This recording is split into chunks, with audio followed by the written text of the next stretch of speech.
Clara Ruth Holden pressed her daughter's face against her chest and whispered, "Don't look, baby. Don't look at Mama crying."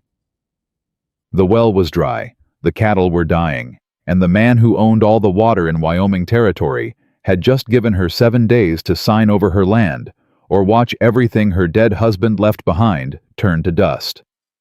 She had no money, no help, no hope, until a stranger rode onto her property with a canteen of water and a question that would change everything.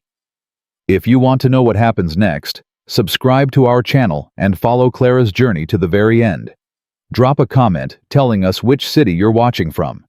We love seeing how far our stories travel. The heat that summer in Wyoming Territory didn't just burn, it killed. Clara Ruth Holden stood at the edge of her empty well and stared down into the darkness below. Nothing, not even the sound of water dripping against stone, just dry earth and silence. "Mama." Clara turned. Her daughter Emma stood behind her, clutching a rag doll with one hand. The child's face was streaked with dust and sweat. "Go back inside, sweetheart." "Is the water coming back?" Clara's throat tightened. She knelt down and brushed a strand of hair from Emma's forehead. "Soon, baby. Real soon." It was a lie. They both knew it. Emma nodded slowly the way children do when they understand more than adults want them to. She turned and walked back toward the house, her small feet kicking up clouds of dust with every step. Clara watched her go. Then she looked back at the empty well. 3 weeks without rain. 2 weeks since the creek dried up. And now this. She pressed her palm against the rough wooden frame of the well and closed her eyes. Her husband Jacob had dug this well with his own hands 5 years ago. He'd stood right here, covered in dirt and sweat, grinning like a fool when the first water bubbled up from below. "We're gonna make it, Clara," he'd said. "This land is gonna be good to us." But Jacob was dead now. Fever took him 2 winters past, and the land wasn't good to anyone anymore. Clara straightened her spine and walked toward the barn. She had to check on the cattle, what was left of them. The smell hit her before she reached the door. Death.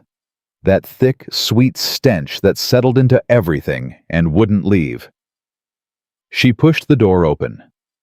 3 cows lay on their sides, ribs showing through their hides like the bars of a cage. Their eyes were open, but empty. They'd stopped breathing sometime during the night. Clara's knees buckled. She grabbed the door frame to keep from falling. "No," she whispered. "No, no, no." These were her last 3. The others had died last week. She'd sold what she could to buy feed and water from town, but the prices had tripled since the drought began. And Cornelius Braddock owned the only working well within 30 miles. Braddock. Just thinking his name made Clara's hands curl into fists. She'd gone to him 3 days ago, stood in his fancy parlor with her hat in her hands, and begged for water. He'd smiled at her, that cold, thin smile that never reached his eyes. "Mrs. Holden," he'd said, settling into his leather chair like a king on his throne. "I'm a businessman, not a charity. I'll pay you back, as soon as the rain comes." "The rain ain't comin', ma'am. We both know that." He'd stood then, walking slowly around her like a wolf circling wounded prey. "But I'm not an unreasonable man. I could help you. Water for your cattle. Water for your daughter. All the water you need." Clara had felt hope flicker in her chest. "What do you want?" "Your land." The hope died. "This land belonged to my husband. It belongs to my daughter now." "Your husband is dead." Braddock's voice had turned cold. "And that land is worth nothing without water. Sign it over to me, and I'll give you enough money to start fresh somewhere else. California, maybe. I hear it's nice out there." "No." Braddock had stopped circling. His eyes had narrowed. "Mrs. Holden, I'm trying to help you. Don't make me become unhelpful." I said no. She'd walked out of his house with her head high and her heart pounding, but she'd felt his eyes on her back the whole way. Cold. Patient. Certain. That was 3 days ago. Now she stood in her barn surrounded by dead cattle with an empty well and a daughter who kept asking when the water would come back. Clara pressed her forehead against the barn door and let herself cry. Just for a moment. Just long enough to let the pressure out before it crushed her from the inside. Then she wiped her eyes, straightened her dress, and walked back outside. The sun beat down like a hammer. Clara shaded her eyes and looked toward the road. Someone was coming. A rider moving slowly through the heat haze. A big man on a tall horse leading a second horse behind him. Clara's hand moved instinctively toward the rifle leaning against the porch. Braddock's men had been circling like vultures all week. She wouldn't put it past him to send someone to encourage her decision. But as the rider got closer, she saw he wasn't one of Braddock's boys. She knew them all by now. This man was different. He was tall and lean, with the kind of weathered face that spoke of years under open skies. His clothes were dusty but well made. A revolver hung at his hip, but his hands stayed loose on the reins. He wasn't looking for trouble. He stopped his horse at the edge of her property and tipped his hat. "Ma'am?" Clara didn't move. "Can I help you? I'm looking for water. My horse is about done in. Well's dry." The man's eyes moved to the barn, then back to her face. He'd seen the flies gathering. He knew what that meant. "I'm sorry to hear that," he said quietly. Something in his voice made Clara look at him more carefully. There was no pity in his eyes, no judgment, just understanding. "I've got a canteen," he said, "half full. It ain't much, but keep it. You'll need it. Ma'am, I've been through worse. Your little one in there." He nodded toward the house. Clara turned and saw Emma's face in the window watching them with wide eyes. "She looks like she could use a drink." Clara's pride rose up like a wall. "We don't need charity." "It ain't charity." The man swung down from his horse, moving slowly so she could see his hands at all times. "It's just water." He pulled a canteen from his saddle and held it out to her. Clara stared at it. Her throat was so dry, it hurt to swallow. Emma hadn't had a proper drink in 2 days. "Why?" she asked. The man shrugged. "Because it's hot. Because you got a child. Because sometimes folks help each other." He held her gaze. His eyes were gray like storm clouds gathering over the mountains. Clara took the canteen. "Thank you," she whispered. "Ma'am?" She turned and walked toward the house. Halfway there, she stopped and looked back. "There's shade around back. Your horses can rest there if you want." It wasn't an invitation, but it wasn't a dismissal either. The man nodded. "Much obliged." Emma drank the water like she'd never tasted anything so sweet in her life. Clara had to pull the canteen away before she made herself sick. "Slow down, baby. Small sips. Who's the man, Mama? Just a traveler. Is he staying?" "No." Clara set the canteen on the table. "He'll be gone by morning." But even as she said it, she wasn't sure. Something about the way he'd looked at her, not at her body, not at her land, but at her face, made her think he saw more than most men did. She walked to the window and looked out. The stranger was leading his horses around the side of the house. He moved like someone who knew how to be quiet. Someone who'd learned that stillness could save your life. What kind of man learned lessons like that? Samuel Beckett had been riding for 3 weeks straight. He'd left Colorado with nothing but his horse, his guns, and a name that nobody in Wyoming would recognize. That was the plan. Disappear. Start over. Become someone who didn't wake up every night seeing a dead man's face. But the drought had caught him by surprise. Every well he found was dry. Every creek was dust. He'd been rationing water for days, giving most of it to his horse. Animals didn't deserve to suffer for human mistakes. When he saw the little ranch in the distance, he'd almost passed it by. He wasn't looking for company. wasn't looking for anything except empty land and silence. But then he'd seen the woman. She was standing at the edge of an empty well, and even from 100 yards away, he could see the shape of her despair. The way her shoulders curved inward like she was carrying something too heavy to bear. He knew that posture. He'd worn it himself for years. So, he'd ridden in, offered his water, watched her pride fight with her need, and wondered which one would win. Now he sat in the shade behind her house, letting his horses rest, and tried to figure out what he was still doing here. The smart thing would be to leave, fill his canteen at the next town if there was a next town, and keep moving until he found somewhere the drought hadn't touched. But the little girl in the window had his mother's eyes, big and brown and full of questions. And the woman Clara he'd heard the child call her had a spine made of iron wrapped in silk. Women like that didn't break easy, but they could bend, and if they bent too far, they shattered. Sam closed his eyes and leaned his head back against the barn wall. Not your problem, Beckett. Keep moving. But he didn't move. Clara found him there an hour later, still sitting in the shade. He'd taken off his hat, and she could see a scar running from his temple down toward his jaw. Old wound, long healed. You're still here. He opened his eyes. Your horses need water worse than mine.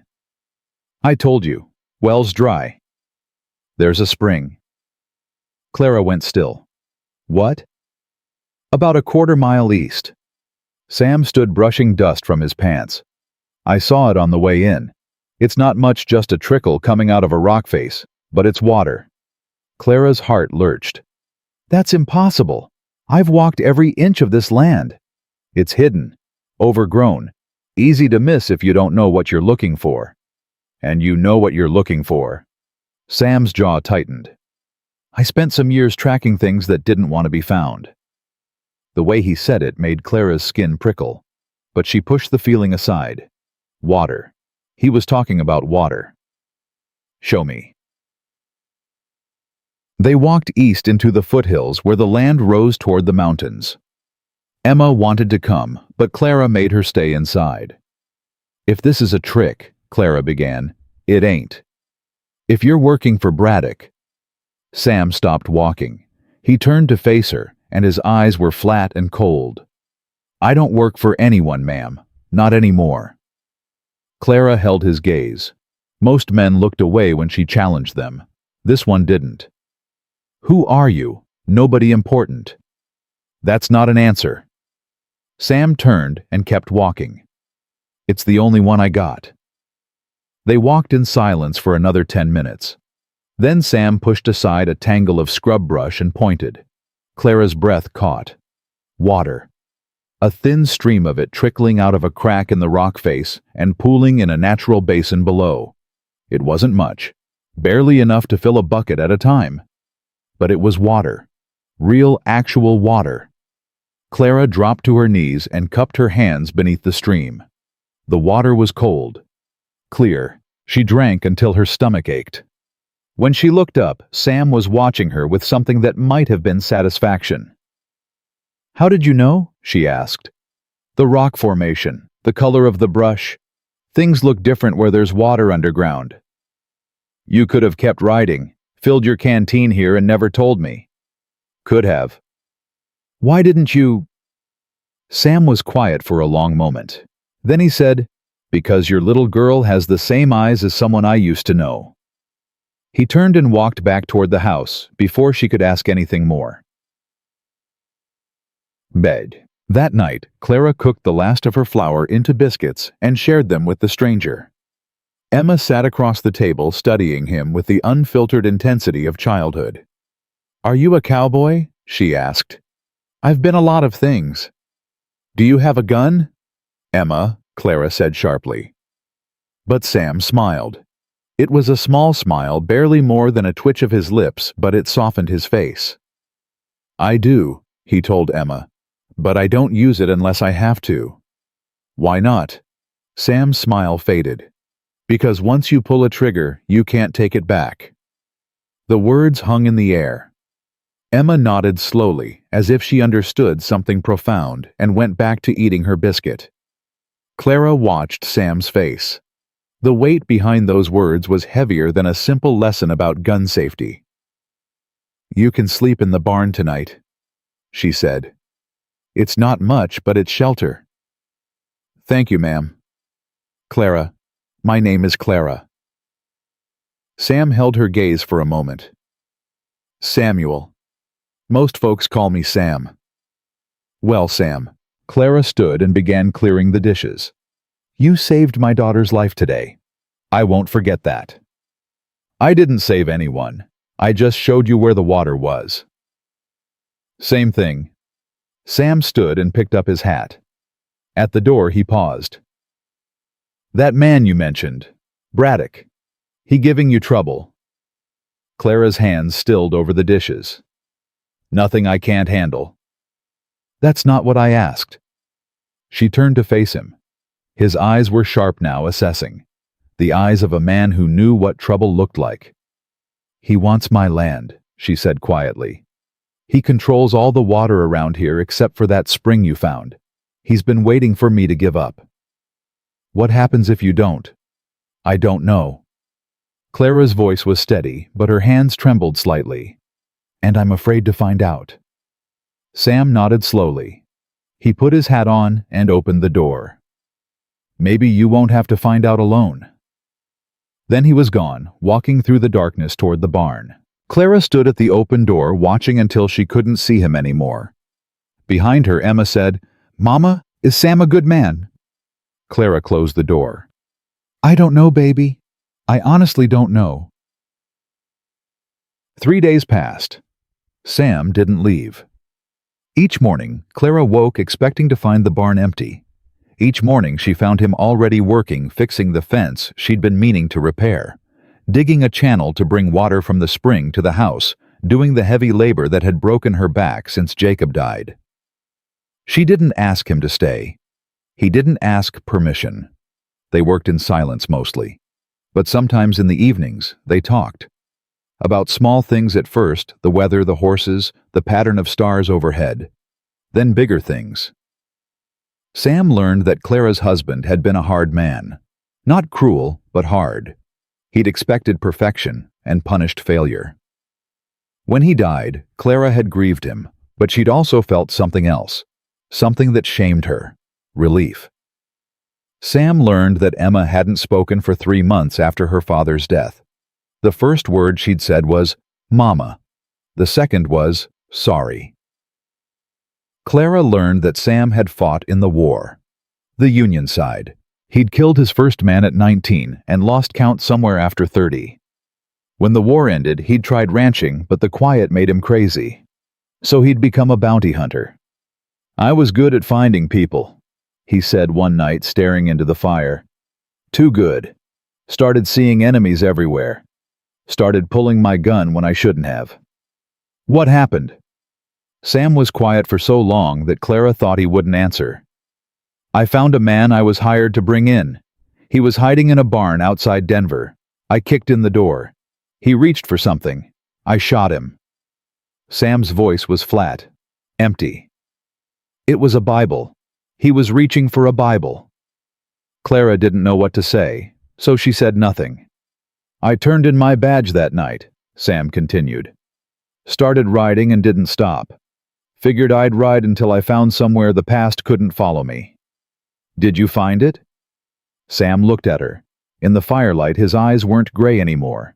They were almost silver. "I don't know yet." On the 4th day, Braddock came. Clara was in the barn when she heard the horses. Not 1 or 2. At least 6, maybe more. Heavy hooves and jangling metal. She grabbed the rifle and stepped outside. Cornelius Braddock sat on a black stallion at the head of the group. 6 men flanked him, all armed. They fanned out across her property like they owned it. "Mrs. Holden?" Braddock smiled his cold smile. "Lovely morning, isn't it? Get off my land." Now, that's no way to greet a neighbor." Braddock swung down from his horse and walked toward her slowly. I heard you found some water, a little spring in the hills. Clara's grip tightened on the rifle. How did you? I make it my business to know what happens on this land. All of this land. It's going to be mine eventually. He stopped a few feet away, close enough that she could smell his cologne. I'm giving you one more chance, Mrs. Holden. Sign the papers, walk away. Take your daughter somewhere green and start over. No. Braddock's smile flickered. You're a stubborn woman. I'm a mother protecting what belongs to my child. A noble sentiment. But sentiment won't protect you from what's coming. He leaned closer, lowering his voice. The county sheriff is a good friend of mine. The bank holds your mortgage, and I hold the bank. Every supplier within 50 miles knows that selling to you means losing my business. He reached out and touched a strand of Clara's hair. She jerked back, rifle rising. Don't touch me. 1 week. Braddock's voice turned ice cold. You have 1 week to sign those papers. After that, I stop being neighborly. He turned and walked back to his horse. His men parted to let him through. By the way, he called over his shoulder, that drifter you've got staying in your barn, tell him to move on. Men who stick their noses in other people's business tend to lose them. The riders turned and thundered back down the road, leaving clouds of dust in their wake. Clara's hands were shaking. She lowered the rifle and let out a breath she hadn't known she was holding. You all right? She spun around. Sam stood in the barn doorway, his face hard. How long were you listening? Long enough. Sam walked toward her, eyes scanning the road where Braddock had disappeared. He means what he says. About the sheriff, about the bank. Men like him don't make threats, they make promises. I know. You can't fight him alone. I've been alone for 2 years, I'll manage. Sam shook his head. No, you won't. Clara turned on him, anger flaring. You don't know anything about me, about what I've survived.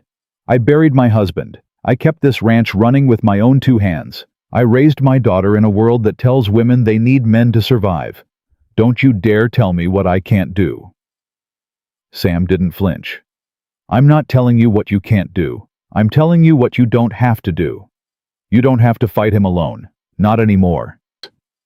The anger drained out of Clara as quickly as it had come. She stared at him, breathing hard. Why do you care? You don't even know me. Sam was quiet for a moment. Then he said, Because when I rode in here 4 days ago, you could have turned me away. Told me to keep riding. You didn't. You gave me shade and shelter and treated me like a human being, not a drifter. He stepped closer. Close enough that Clara could see the flecks of blue in his gray eyes. I spent a long time taking things from people, Clara. Their freedom, their lives. I'm tired of taking. I want to give something back. Clara felt something shift in her chest, something that had been locked away for a very long time. What if you can't stop him? Then I'll die trying. Sam's voice was steady. But I don't plan on dying. Not today. Not while you and Emma still need help. Clara looked at him, really looked, at the scars on his face and the shadows in his eyes, at the hands that had killed and the heart that was trying to heal. 1 week, she said quietly. We have 1 week. Then we better get to work. The first thing Sam did the next morning was teach Clara how to shoot. You're holding it wrong. Clara glared at him over the rifle barrel. I've been shooting since I was 12. And you've been holding it wrong since you were 12. Sam stepped behind her and adjusted her grip. His hands were rough but careful. Your shoulder takes the kick, not your arm. Try again. Clara fired. The tin can on the fence post flew backward. Better, Sam said. I hit it the first time too. Yeah, but this time you won't bruise. Emma watched from the porch, her rag doll clutched against her chest. She'd been quiet all morning, ever since she'd overheard Clara telling Sam about Braddock's visit. Mama's learning to fight bad men, she'd whispered to her doll. Like Papa should have. Clara had pretended not to hear, but the words cut deeper than any knife. Sam set up another row of cans. Again, Faster this time. Why faster? Because when trouble comes, it don't wait for you to aim. Clara fired. One can down. She cocked the rifle, fired again. Second can, third, fourth. Good. Sam took the rifle from her hands. Now the revolver. I don't like revolvers. Don't matter what you like. What matters is what keeps you alive. He pulled the revolver from his holster and held it out to her. Clara stared at it for a long moment before taking it. It's heavy. Killing usually is. Their eyes met. Something passed between them, an understanding that went beyond words. Show me, Clara said. Sam spent the next hour teaching her how to draw, how to aim, how to squeeze instead of pull. His patience surprised her. Jacob had tried to teach her once years ago, but he'd grown frustrated within minutes. Said she was hopeless. Said women weren't made for guns. Sam never said anything like that. When she missed, he simply adjusted her stance and told her to try again. When she hit the target, he nodded once and moved to the next lesson. By noon, Clara's arms ached and her ears rang from the gunfire. But she could draw and fire in under 2 seconds. That'll do, Sam said. For now. For now, we got 6 days left. Lot can happen in 6 days. Clara holstered the revolver Sam had given her, one of his spares, and looked toward the road. You think he'll come back before then? Men like Braddock don't wait for deadlines, they push. See how much you'll bend before you break. I don't bend. Sam almost smiled. I noticed. They walked back toward the house together. Emma ran to meet them, throwing her arms around Clara's waist. Did you win, Mama? Win what, baby? The shooting game. Clara knelt and hugged her daughter tight. There's no winning, sweetheart. Just learning. Emma looked up at Sam with those big brown eyes. Can you teach me too? Emma, Clara started. But Sam crouched down to Emma's level. Maybe someday. When you're older. Right now your job is to be brave for your mama. Can you do that? Emma nodded solemnly. I'm always brave.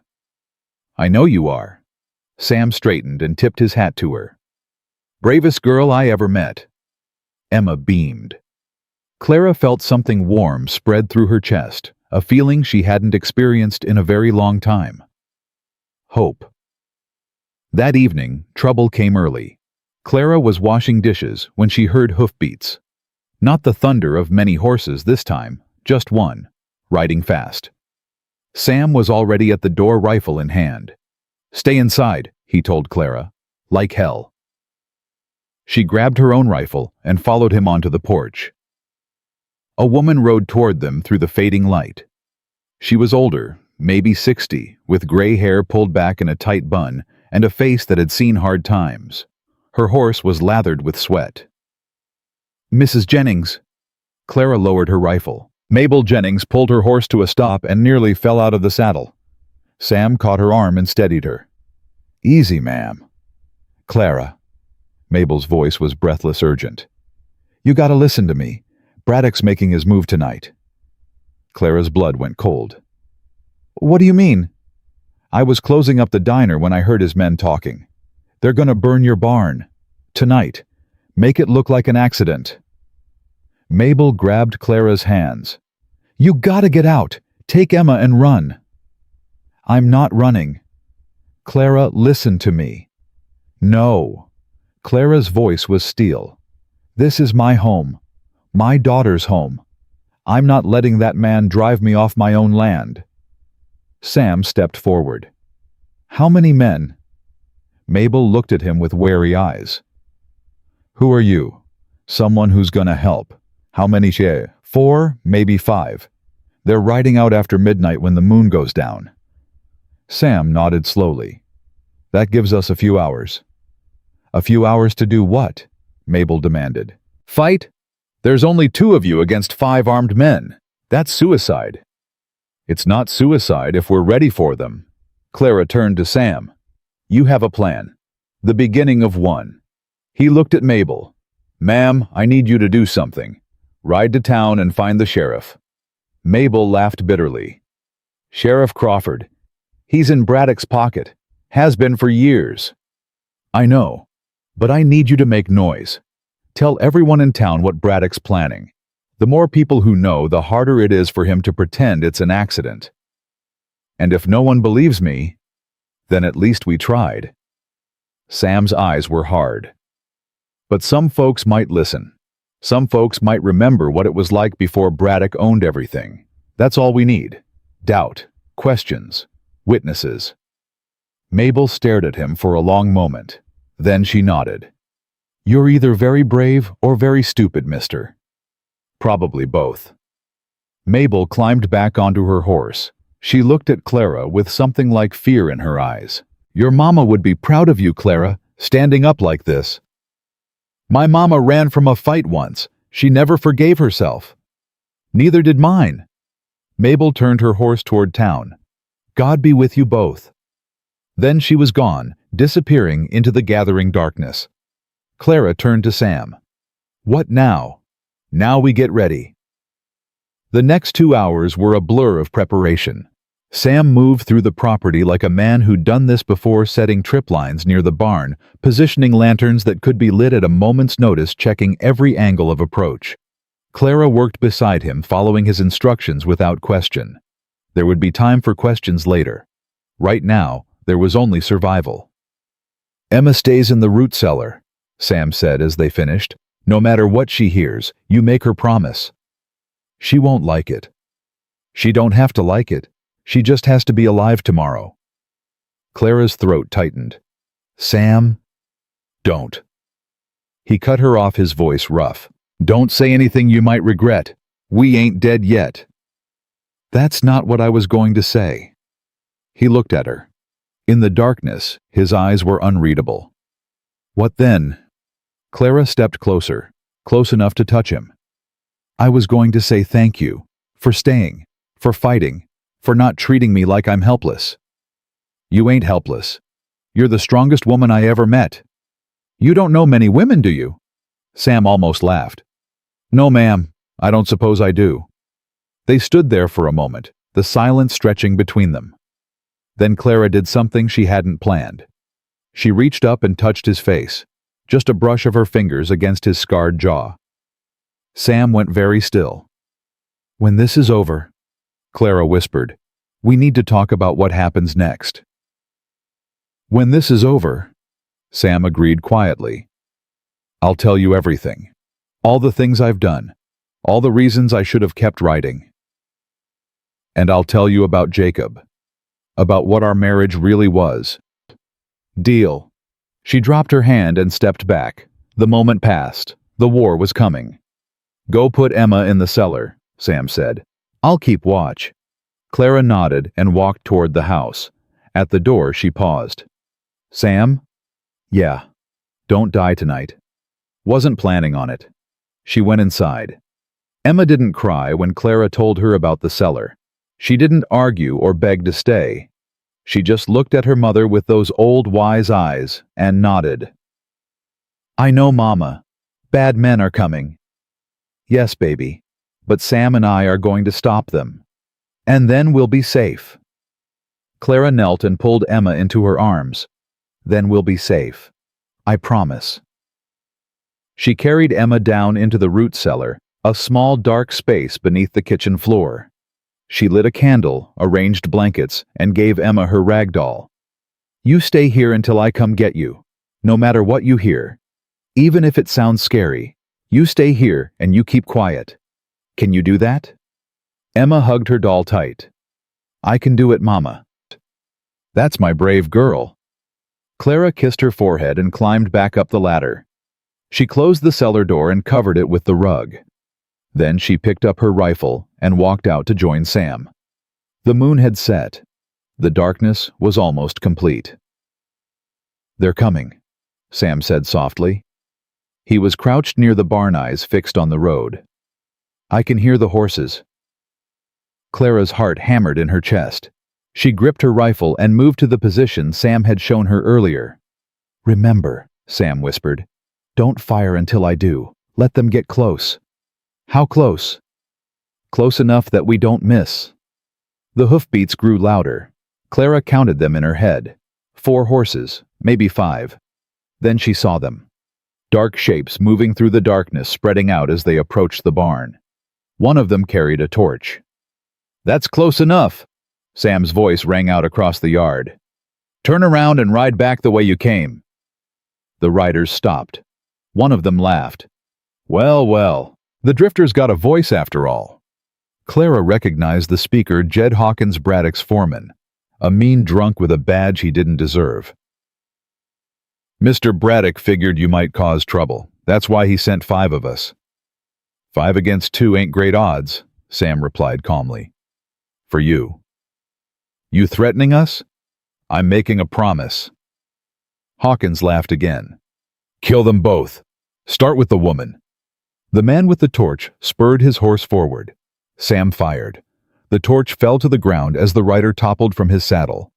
Chaos erupted. Horses screamed. Men shouted. Gunfire cracked through the night. Clara squeezed her trigger and felt the kick against her shoulder. Another man fell. "Move!" Sam grabbed her arm and pulled her behind the barn wall. Bullets splintered the wood above their heads. "How many left?"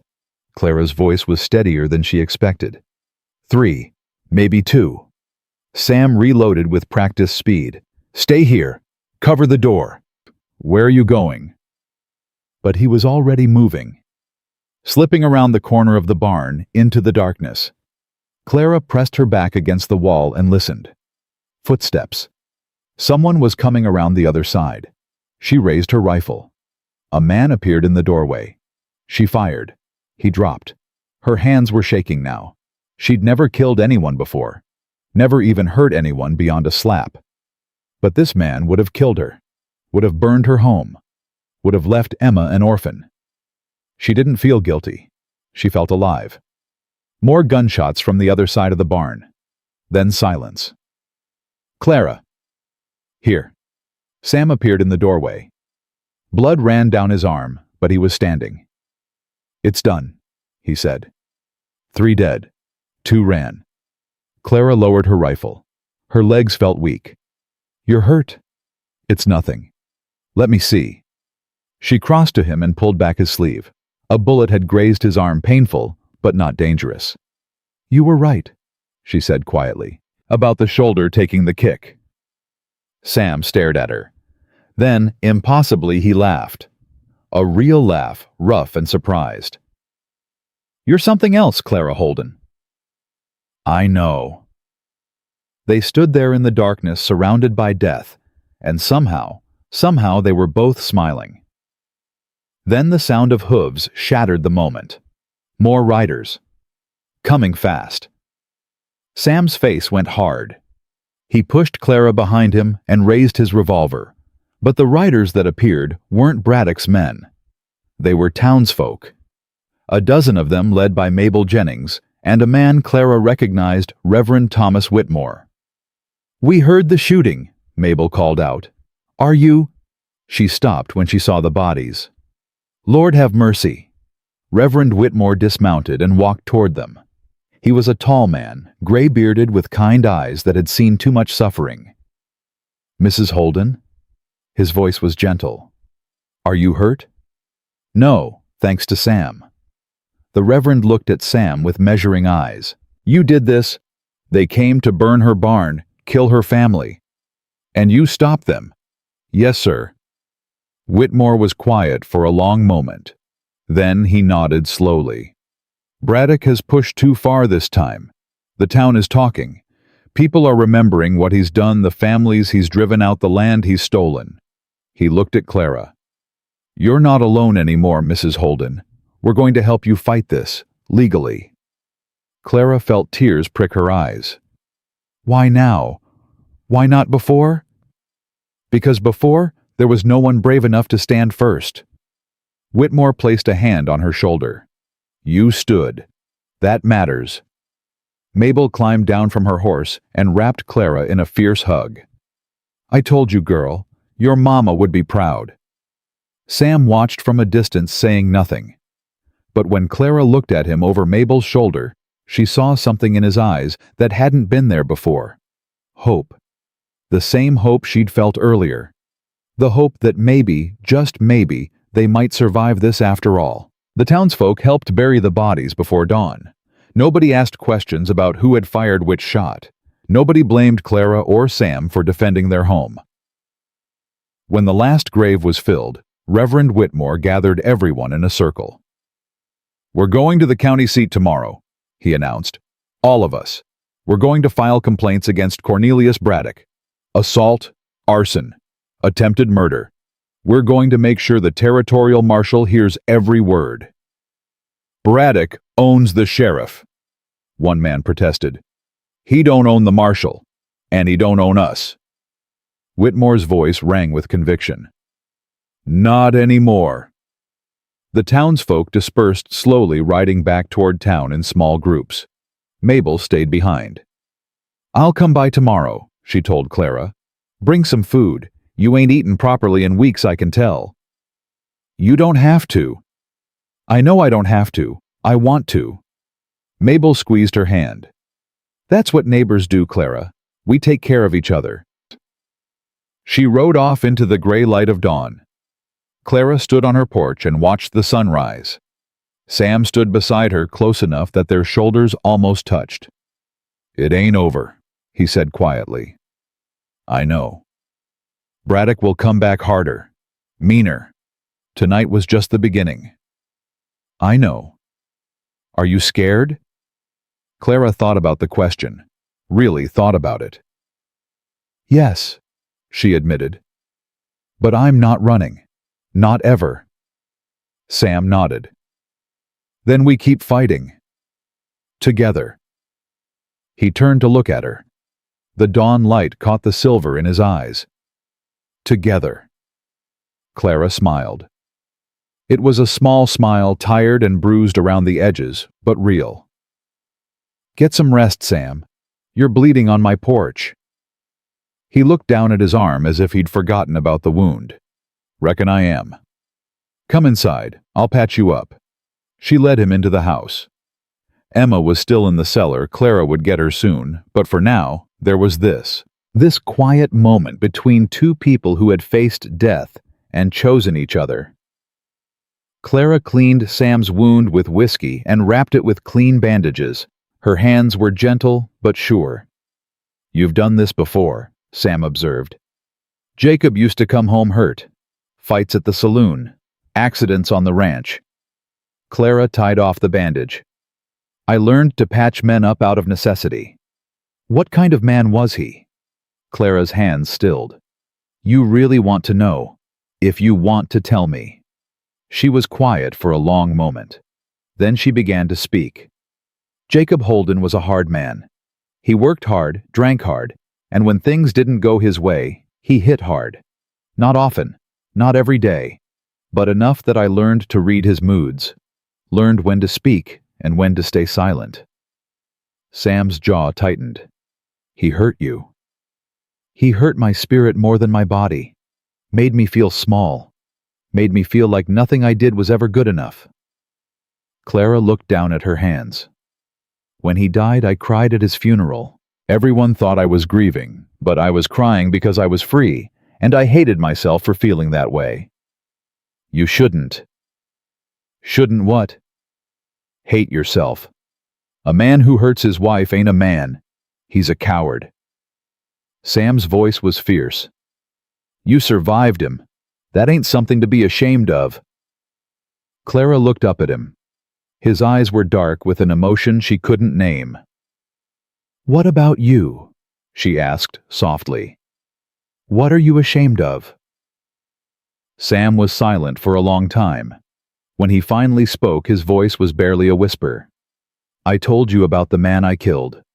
The one with the Bible." "Yes." "His name was Thomas Reed. He had a wife, 2 children. He wasn't the outlaw I was hunting, just a farmer who made the mistake of hiding in the same barn." Sam's hands clenched into fists. "I killed an innocent man, Clara. I took a father from his children, a husband from his wife, and I can't ever take that back." Clara reached out and covered his fists with her hands. "That's why you stopped," she said. That's why you couldn't do it anymore. That's why I stopped. And that's why you stayed here, to try to balance the scales. Sam looked at her with something like wonder in his eyes. How do you know that? Because I know what guilt looks like. I've worn it myself for 2 years. Clara squeezed his hands. We're both running from ghosts, Sam. Maybe it's time we stopped.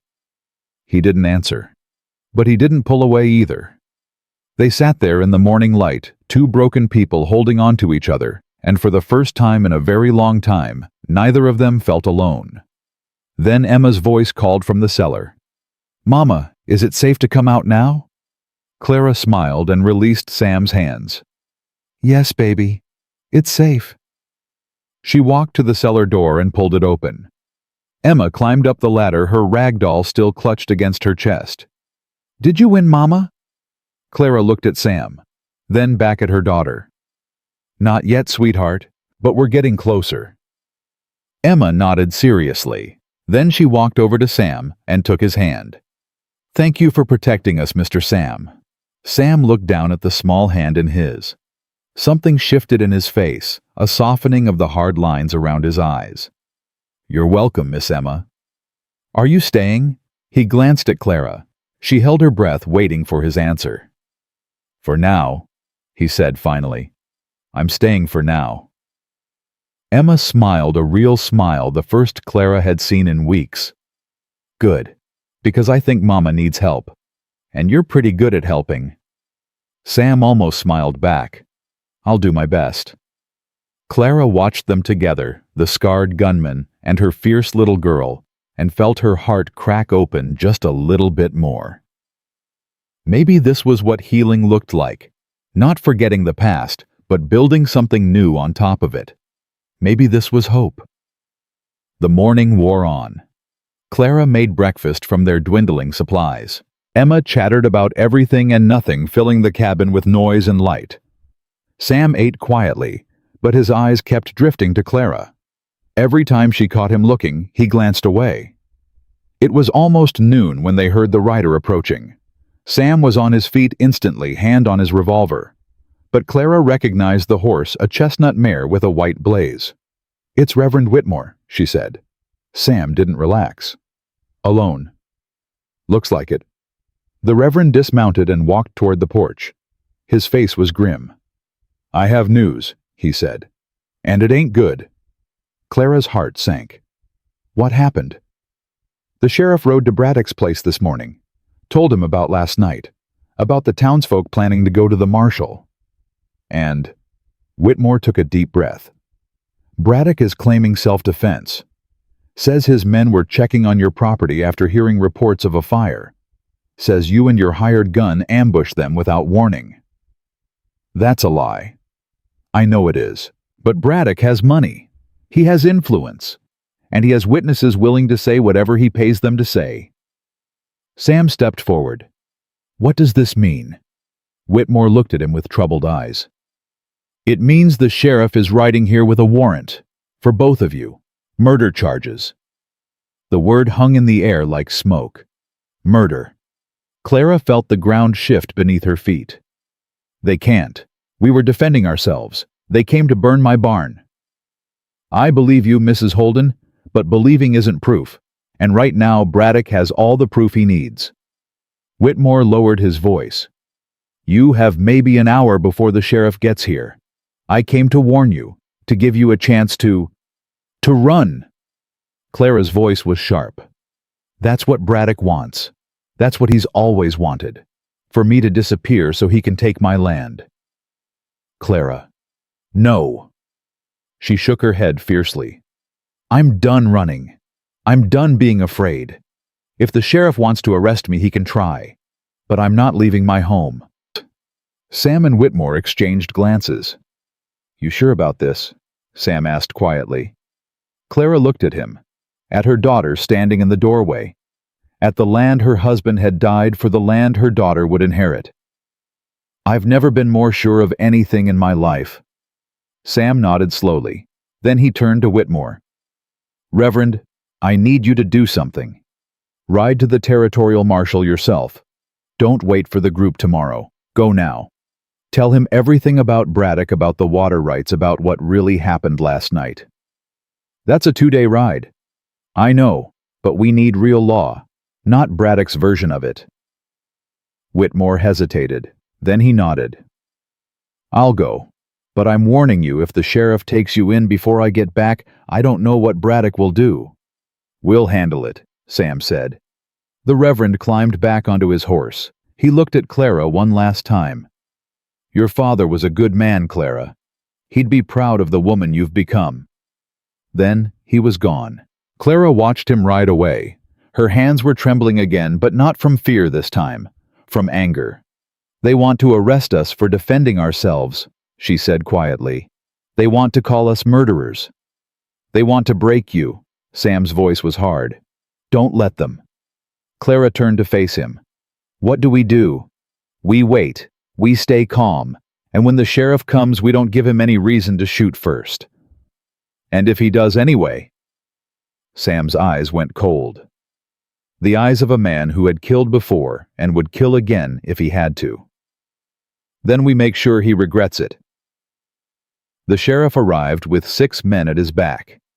Clara stood on her porch, rifle in hand. Sam flanked her left side, revolver holstered but hand ready. Emma watched from the window, silent as a ghost. Sheriff Crawford was a thick man with small eyes and a badge that caught the afternoon sun. He reined his horse 10 feet from the porch and spat tobacco into the dust. Clara Holden, Samuel Beckett. His voice was flat, rehearsed. You're both under arrest for the murder of 3 men last night. Those men came to burn my home, Clara said. We defended ourselves. That ain't what the witnesses say. What witnesses? Braddock's paid liars. Crawford's jaw tightened. Watch your mouth, woman. I'm still the law around here. You're Braddock's dog. Sam's voice cut through the tension like a blade.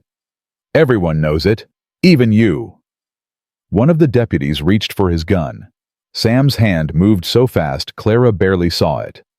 His revolver cleared the holster and leveled at the deputy's chest before anyone could blink. I wouldn't, Sam said quietly. The deputy froze. Crawford raised both hands slowly. Easy now. Nobody needs to die today. Then turn around and ride back to town. Clara's voice was steady despite her pounding heart. Tell Braddock his plan didn't work. Tell him I'm not leaving. I can't do that, Mrs. Holden. Can't or won't. Crawford's eyes shifted to Sam's revolver, then back to Clara. Mr. Braddock has filed a formal complaint. 3 men are dead.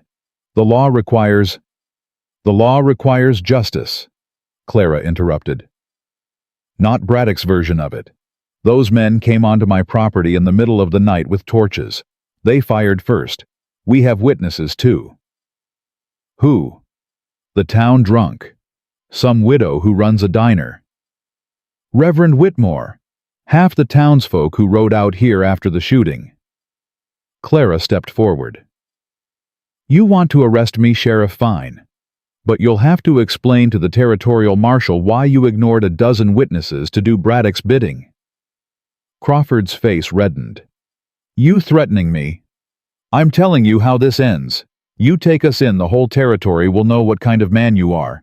What kind of man Braddock is. Is that really what you want? The sheriff hesitated. Clara could see the calculation in his eyes, the fear of Braddock warring with the fear of exposure. We'll wait for the marshal, Crawford said finally. But you ain't leaving this property, either of you. My men will be watching. We ain't going anywhere. Crawford glared at her for a long moment. Then he wheeled his horse around and led his men back toward the road. They stopped at the edge of her property, dismounting in the shade of a cottonwood grove.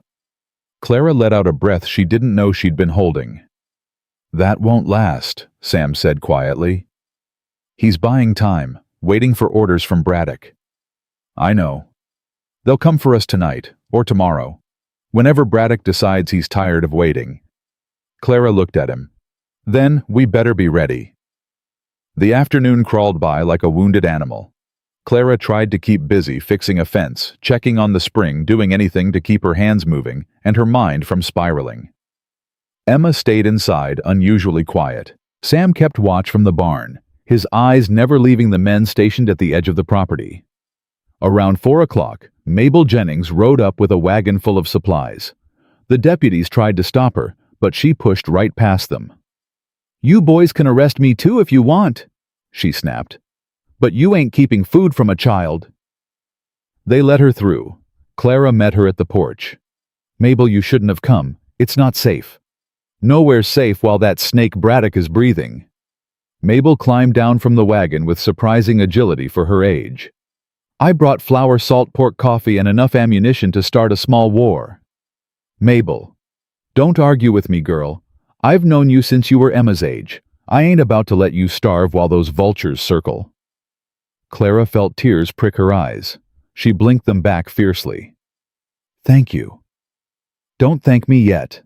Mabel lowered her voice. "I heard something in town. Something bad."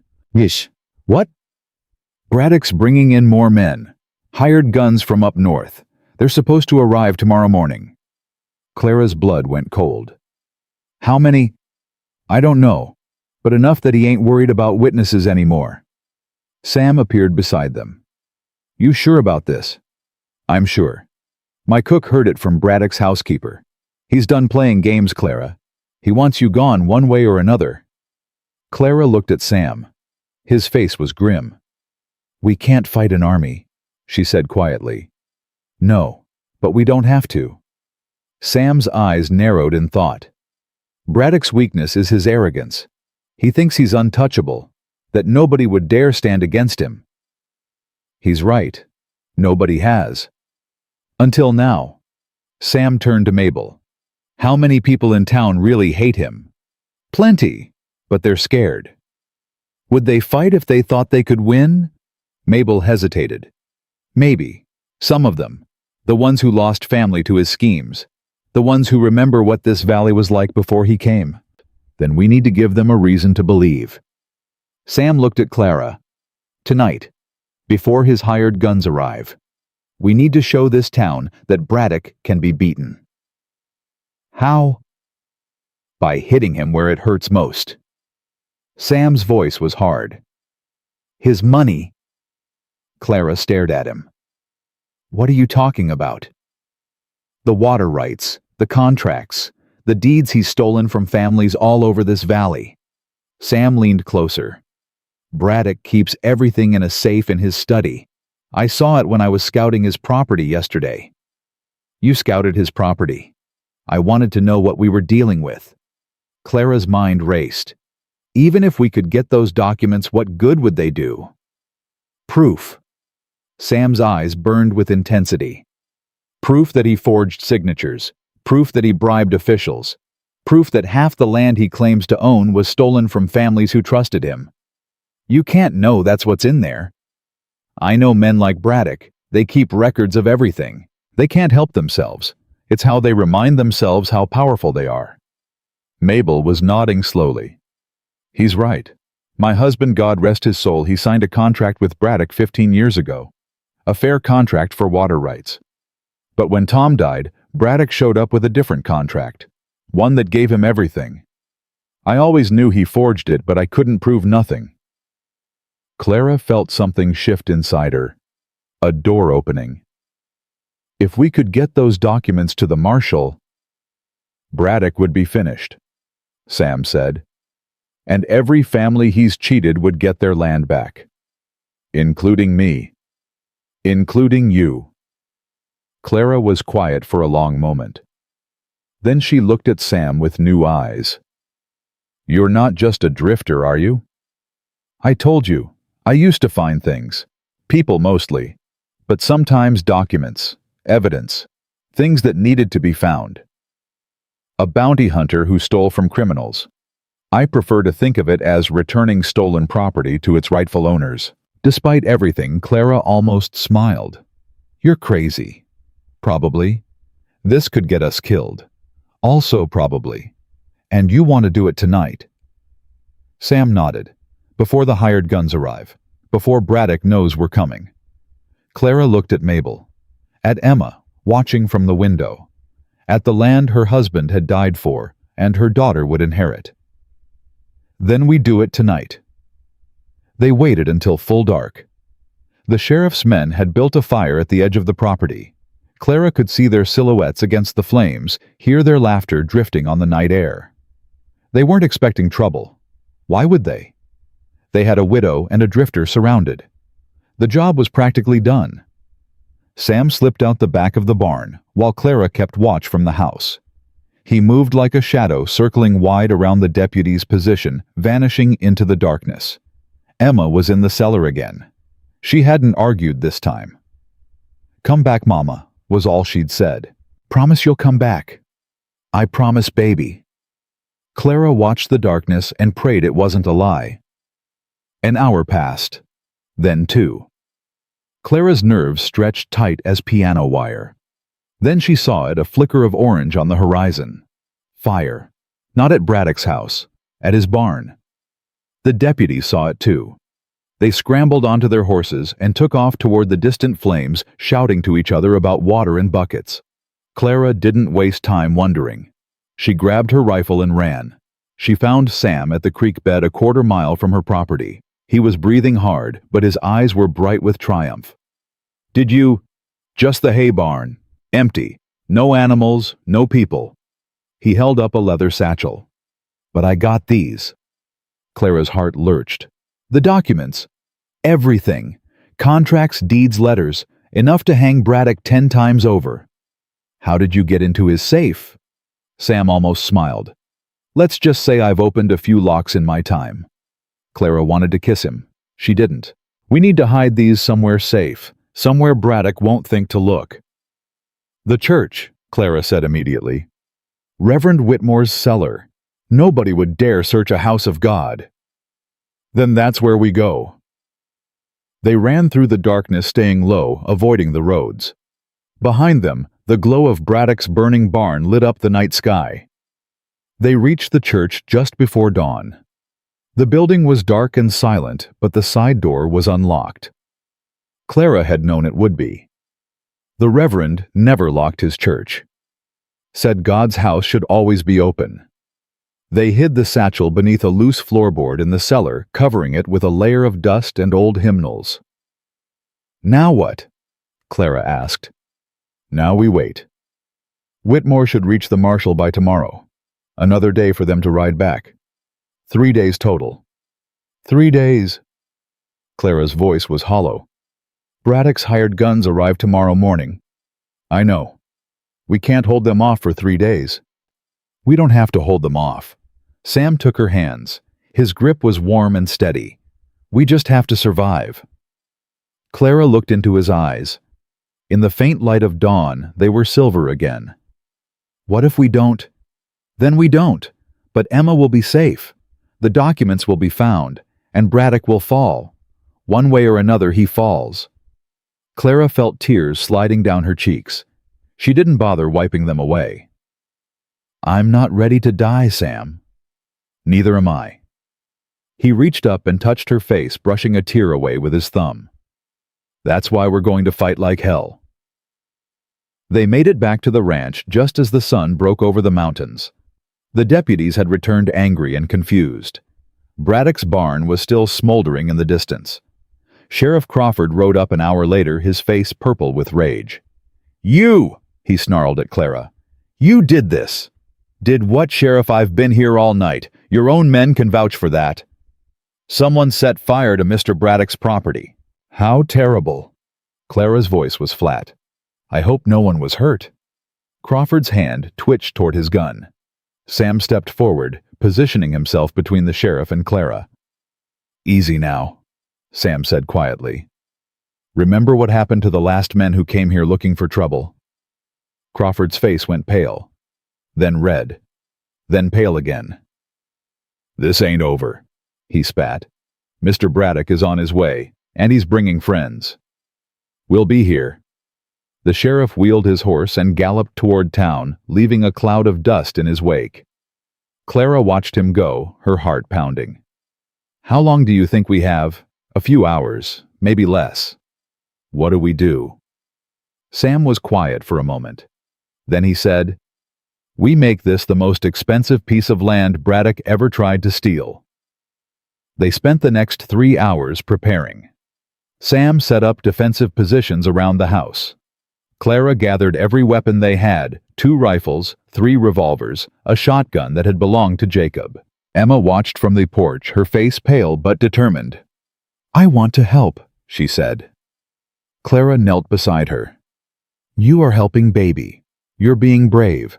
That's the most important thing." "But I want to do something." Sam crouched down to Emma's level. "Miss Emma, I need you to do something very important. Can you handle that?" Emma nodded solemnly. "I need you to stay in the cellar with this." He handed her a small brass bell. "If you hear anyone coming through the back of the house, you ring this bell as loud as you can. That'll warn your mama and me. Can you do that?" Emma took the bell and clutched it to her chest. "I can do it, Mr. Sam." "I know you can. You're the bravest girl I ever met." Emma hugged him. A fierce, tight hug that made something crack in Clara's chest. Sam hugged her back, his eyes meeting Clara's over the child's shoulder. "Whatever happens," he said quietly, "she survives. That's the only thing that matters." Clara nodded, not trusting her voice. They heard the horses just after noon. Not 6 this time, not 10, 20. Clara counted them from the window, her stomach dropping with each number. 20 armed men riding in formation like an army. And at their head, mounted on his black stallion, was Cornelius Braddock. He stopped 100 yards from the house and called out in a voice that carried like thunder, "Mrs. Holden, I know what you did last night. I know you stole from me, and I know that drifter of yours is the one who burned my barn." Clara stepped onto the porch, rifle in hand. "Your men attacked my property first, Braddock. I'm just returning the favor." Braddock's smile was cold. "You have courage. I'll give you that. But courage won't stop bullets. Neither will money." His smile flickered. "I'm going to give you one last chance, Mrs. Holden. Walk away from this property right now. Take your daughter and leave. I'll let you go. You have my word." "Your word means nothing." "Perhaps," Braddock shrugged. "But it's the only chance you're going to get." Clara raised her rifle. "Get off my land." "Have it your way." He raised his hand. The riders behind him drew their weapons. Clara's finger tightened on the trigger. And then a voice rang out from the road behind Braddock's men. "That's far enough, Braddock." Everyone turned. A group of riders was approaching from the east. At their head was Reverend Whitmore. Beside him rode a tall man with a silver star pinned to his chest. The territorial marshal. Clara's heart soared. "Marshal Kane," Braddock said smoothly. "What brings you to our little corner of Wyoming?" "Justice." Kane's voice was hard as iron. "I've been hearing some interesting stories about you, Braddock. Stories about forged documents, stolen land, murdered families. Lies. All lies. Maybe, maybe not." Kane guided his horse forward until he was between Braddock and Clara's house. "But I've got a dozen sworn statements from citizens of this valley. And I've got a federal judge waiting in Cheyenne to hear the evidence." Braddock's face went pale. "You can't." "I can, and I will." Kane looked at the hired guns surrounding Braddock. "I've got 50 U.S. Marshals riding in from the north. They'll be here by nightfall. Anyone still standing with this man when they arrive will be arrested for conspiracy. Anyone who rides away right now walks free." The hired guns exchanged glances. One by one they lowered their weapons. One by one they turned their horses and rode away.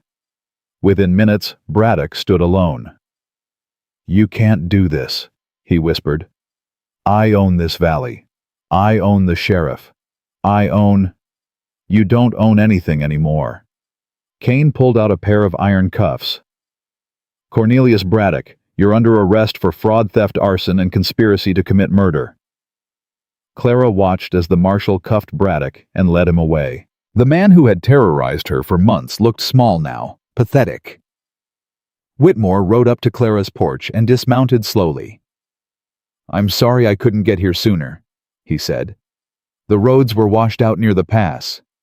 You got here in time. That's what matters."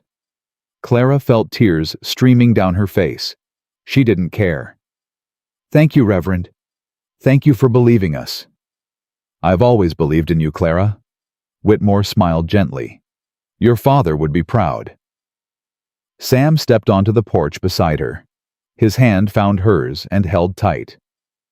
"It's over," he asked quietly. "It's over." They stood there together, watching the dust settle on the road where Braddock had been, watching the sun climb higher in the cloudless sky. Then Emma's voice rang out from inside the house. "Mama, can I come out now?" Clara laughed a real laugh, full and free. "Yes, baby, you can come out now." Emma burst through the door and threw herself into Clara's arms. Clara held her tight, feeling the small heart beating against her chest. "We won, Mama," Emma whispered. "We won." Clara looked at Sam over her daughter's head. He was smiling a real smile that transformed his scarred face into something almost beautiful. "Yeah, baby," Clara said softly. "We won." The days that followed Braddock's arrest felt like waking from a fever dream. Clara kept expecting to hear hoofbeats on the road, kept reaching for her rifle at every sound. But the riders didn't come. The threats didn't come. For the first time in months, the silence felt safe. Marshal Kane stayed in town for 3 days, taking statements and gathering evidence. The documents Sam had stolen from Braddock's safe proved even more damning than they'd hoped. Forged signatures, bribed officials, records of families driven off their land through fraud and intimidation. "This goes back 15 years, Kane told Clara on his last morning. "Every piece of property Braddock claimed to own legally was stolen. Every single one. What happens now? The courts will sort it out. But I can tell you this much, every family that lost land to that man is going to get it back, including you." Clara felt the weight she'd been carrying for 2 years finally begin to lift. "Thank you, Marshal." "Don't thank me. Thank yourself." Kane tipped his hat. "You stood when nobody else would. That took guts." He rode out that afternoon, taking Braddock with him in chains. The man who had terrorized the valley for a decade looked broken now. Small. When he passed Clara's property, he didn't even raise his head. She watched him go and felt nothing. Not satisfaction, not triumph. Just emptiness, where the fear used to be. Sam found her on the porch an hour later, staring at the road. "You all right?" "I don't know." Clara shook her head slowly. "I spent so long fighting him. Now that it's over, I don't know what I'm supposed to feel." "Maybe you ain't supposed to feel anything yet. Maybe it takes time." "Is that how it was for you? After the war?" Sam was quiet for a moment. "After the war, I didn't feel anything for 2 years, just numb. Like somebody had carved out my insides and left a hollow space." "What changed?" "I started running. Thought if I moved fast enough I could outrun the emptiness." He almost smiled. "Didn't work. Turns out the emptiness travels with you." Clara looked at him. "And now I'm tired of running." His eyes met hers. "I'm tired of being hollow." Something passed between them, an understanding that went deeper than words. "Stay," Clara said quietly. "At least until you figure out where you're going next." Sam held her gaze for a long moment. "And if I don't figure it out? Then stay anyway." He didn't answer, but he didn't say no either. The town began to change after Braddock's arrest. People who had been afraid to speak started talking. Families who had lost everything began filing claims with the territorial court. The grip that had strangled this valley for 15 years was finally loosening. Mabel Jennings was the first to get her land back. She stood in Clara's kitchen 3 weeks after the arrest, tears streaming down her weathered face. "The judge ruled yesterday," she said.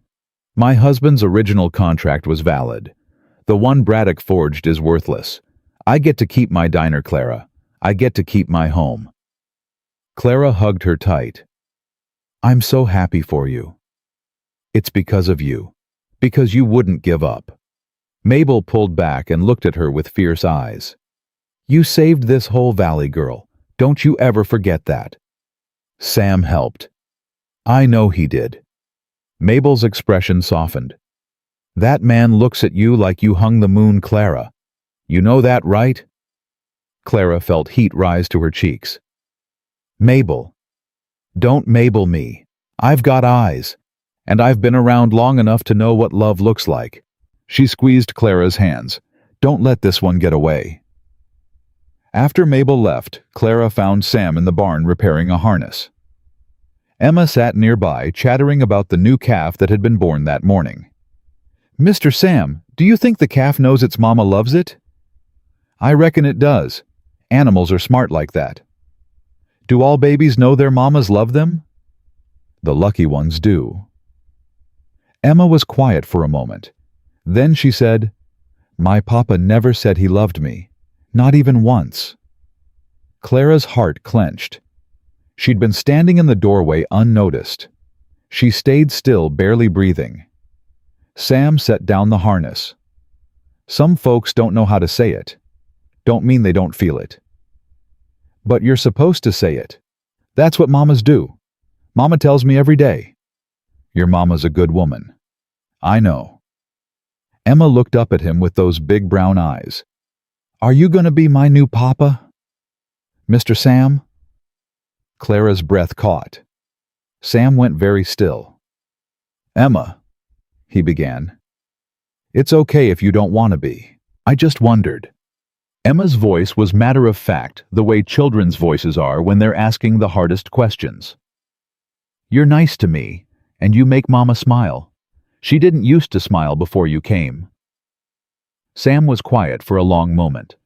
Then he said, I don't know what I'm gonna be, Miss Emma, but I know this: I ain't going anywhere. Not for a while, anyway. Promise? Promise. Emma grinned and threw her arms around him. Sam hugged her back, his eyes finding Clara in the doorway. She wiped her cheeks quickly and stepped into the barn. Time for supper, baby. Can Mr. Sam eat with us? He always eats with us. I know, I just wanted to make sure. They walked back to the house together, Emma between them holding both their hands. For a moment, just a moment, Clara let herself imagine that this was real, that this was her life now, that the three of them could become a family.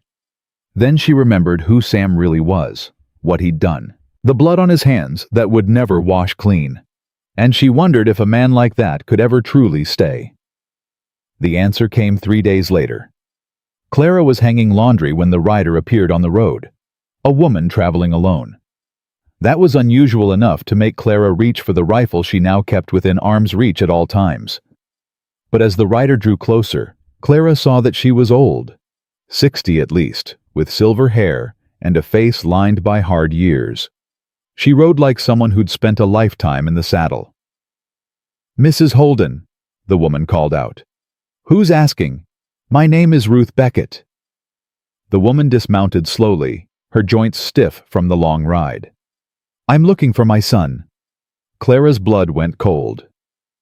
Sam emerged from the barn at that moment. He stopped dead when he saw the woman. Mama! Ruth Beckett's face crumpled. She crossed the distance between them in 3 quick strides and threw her arms around him.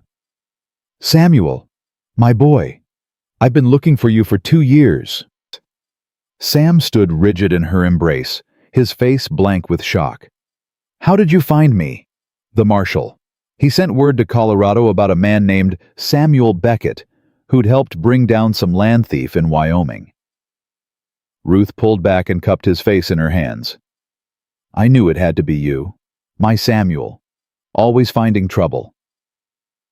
Mama, you shouldn't have come. Shouldn't have come. Ruth's voice sharpened. You disappear without a word. No letters. No messages. I thought you were dead, Samuel. Dead in some ditch somewhere. It was better that way. Better for who? Sam didn't answer. Ruth turned to Clara, her eyes sharp and assessing. You must be the widow I've been hearing about. The one who stood up to the whole valley. I had help. From my son. Ruth's gaze moved between them, missing nothing. I can see that. Clara felt exposed, vulnerable. Like this woman could see right through her skin to the feelings she'd been trying to hide. You're welcome to stay for supper, Clara said stiffly. It's a long ride from Colorado. I'd appreciate that. Ruth's voice softened. And I'd appreciate a chance to talk to my son. Alone. Sam led his mother to the barn. Clara watched them go, her chest tight with an emotion she couldn't name. An hour passed, then two. Clara kept busy with chores, trying not to think about what they might be discussing. Trying not to wonder if Ruth had come to take Sam away. When they finally emerged, Ruth's eyes were red. Sam's face was harder than Clara had ever seen it. Mrs. Holden. Ruth approached her slowly. My son tells me you know about Thomas Reed. Clara's heart lurched. Yes. Then you know what kind of man he is. What he's done. I know what he did. I also know who he's become. Ruth studied her for a long moment. You care for him. Clara hesitated. Yes, I care for him. Then you should know the rest. Ruth's voice was heavy. Thomas Reed wasn't just some stranger. He was Samuel's wife's father. The words hit Clara like a physical blow. Samuel was married once. To a woman named Sarah Reed. They had a child together. A little girl. Ruth's eyes filled with tears. When Samuel killed Thomas, he didn't know. Didn't realize until it was too late. The shock broke Sarah. She took the child and disappeared. Samuel never saw either of them again. Clara turned to Sam. He stood apart from them, his back rigid, his hands clenched at his sides. You had a family, she whispered. I destroyed them. His voice was hollow. I killed Sarah's father. She couldn't look at me after that. Couldn't stand to be in the same room. She took our daughter and left in the middle of the night. I woke up alone. Did you look for them? For 2 years. That's why I became a bounty hunter. I thought if I could find criminals, I could find them. Sam finally turned to face her. His eyes were dead. I never did. They vanished, like they'd never existed at all. Clara felt her world shift beneath her feet. Everything she thought she knew about this man, it was all incomplete. He wasn't just running from guilt. He was running from loss, from love that had turned to ashes in his hands. Why didn't you tell me? Because I didn't want you to look at me the way you're looking at me right now. How am I looking at you? Like I'm broken, like I'm something to pity. His voice cracked. I can't stand pity, Clara, especially not from you. Clara crossed the distance between them. She took his face in her hands the way his mother had done earlier, forcing him to meet her eyes. I don't pity you, she said fiercely. I see a man who made a terrible mistake and has been punishing himself for it ever since. I see a man who saved my life, saved my daughter's life, and helped free an entire valley from a tyrant. She pressed her forehead against his. I see a man who deserves to stop running. Sam's breath shuddered. Clara. I know what it's like to carry guilt. I know what it's like to feel like you don't deserve happiness. Her voice broke. Jacob made me feel that way every day of our marriage. Small, worthless. Like I was lucky he even tolerated me. You're not. Let me finish. Clara pulled back just enough to look into his eyes. When he died, I felt relief. And then I felt guilty for feeling relieved. I've been carrying that guilt for 2 years, telling myself I'm a terrible person for not mourning my husband properly. She took a deep breath. But you know what I've learned. Guilt doesn't make us bad people. It makes us human. What matters is what we do with it. Whether we let it destroy us or whether we use it to become better. Sam stared at her. Something shifted in his face, a softening of the hard lines around his eyes. I don't know how to be better, he whispered. Neither do I. but maybe we can figure it out together." Ruth Beckett watched from across the yard, tears streaming down her face. She'd come to find her son. She hadn't expected to find him healing. That night after supper, Ruth told stories about Sam as a boy, how he'd rescued stray animals, how he'd defended smaller children from bullies, how he'd always had a fierce sense of right and wrong. "He was a good boy," Ruth said, her eyes on her son. "He became a good man too, even if he doesn't believe it." Sam stared at his plate, saying nothing, but Clara saw his shoulders relax just slightly, saw some of the tension drain from his jaw. Emma fell asleep against Ruth's shoulder, worn out from the excitement of a new person to talk to. Clara carried her to bed and tucked her in, kissing her forehead gently. "Is Mrs. Ruth going to be my grandma?" Emma murmured sleepily. Clara's heart clenched. "I don't know, baby. We'll see." "I hope so. She tells good stories." When Clara returned to the kitchen, she found Sam alone. Ruth had retired to the small guest room Clara had hastily prepared. "She likes you," Sam said quietly. "I like her. She wants me to come back to Colorado, help her run the family farm." Clara felt something cold settle in her chest. "Is that what you want?" "I don't know what I want." Sam stood and walked to the window, staring out at the darkness. "For so long I just wanted to disappear. Find some place where nobody knew me, where I could stop being Samuel Beckett and start being nobody. And now—" He turned to face her. "Now I'm not sure I want to be nobody anymore." Clara crossed to him slowly. "Then who do you want to be?" "I don't know." His voice was raw. "But I know I want to be someone who matters to you, to Emma, someone worth staying for. You already are." "Am I?" Clara reached for his hand. "You saved my daughter's life. You saved my home. You stood beside me when no one else would." She laced her fingers through his. "That makes you worth staying for. That makes you family." Sam's breath caught. "Family. If you want to be." He was quiet for a long moment. Then he raised her hand to his lips and kissed her knuckles gently. "I've never wanted anything more." Clara felt tears spill down her cheeks. Happy tears, the kind she hadn't cried in years. "Then stay," she whispered. "Stay and be ours." Ours. Mine and Emma's. Ours. Sam pulled her close, his arms wrapped around her, strong and warm and steady. She pressed her face against his chest and listened to his heartbeat. "I'll stay," he said quietly, "for as long as you'll have me. That might be a very long time. I'm counting on it."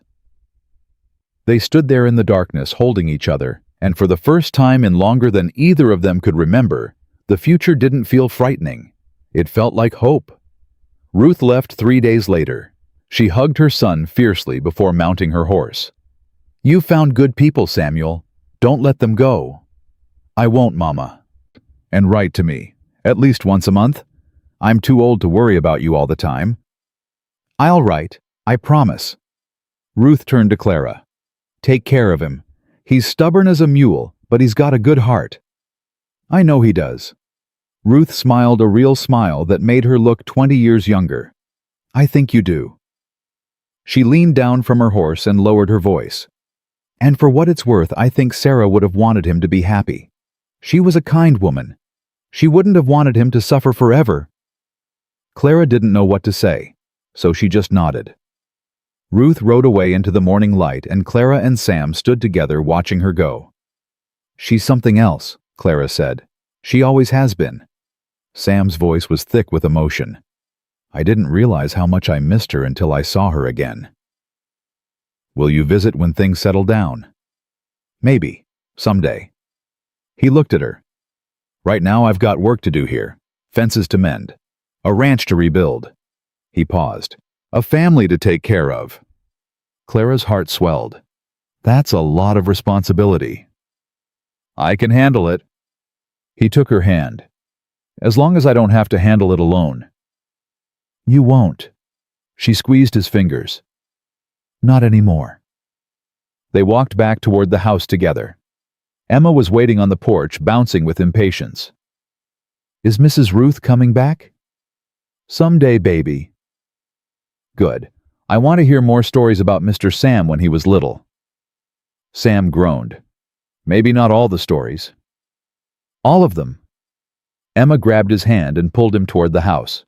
Come on, I want to show you the picture I drew. It's us, the three of us. See? She held up a piece of paper. 3 stick figures stood in front of a house. A woman with yellow hair, a man with a hat, a little girl between them. That's beautiful, sweetheart, Clara said, her voice catching. It's our family, Emma said simply. You and me and Mr. Sam. Sam knelt down to Emma's level. Is that really how you see us? That's how we are. Emma looked at him with those big, serious eyes. You stayed. That means you're family now. Sam glanced up at Clara. She nodded, tears streaming down her face. Yeah, Sam said softly, looking back at Emma. I guess it does. Emma threw her arms around his neck. Sam held her close, and Clara watched them together, her daughter and the man who had stumbled into their lives and refused to leave. This was family. Not the one she'd been born into, not the one she'd chosen with Jacob, but the one that had chosen her. And it was enough. It was more than enough. 3 months had passed since Ruth Beckett rode away, and the valley had transformed. Families returned to reclaim their stolen land. New fences went up. Children played in yards that had been empty for years. The shadow of Cornelius Braddock was finally lifting. Clara stood at her kitchen window, watching Sam and Emma in the yard. He was teaching her to ride properly now, not just sitting on a horse, but really riding. Emma's laughter rang out across the property, bright and fearless. Higher, Mr. Sam, make Bess go faster. Easy there, little one. We ain't racing nobody. But I want to race. You gotta learn to walk before you run. That's the rule. Clara smiled. Sam had a way with Emma that still surprised her. Patient, gentle, nothing like Jacob had ever been. The thought of her dead husband no longer brought guilt, just relief.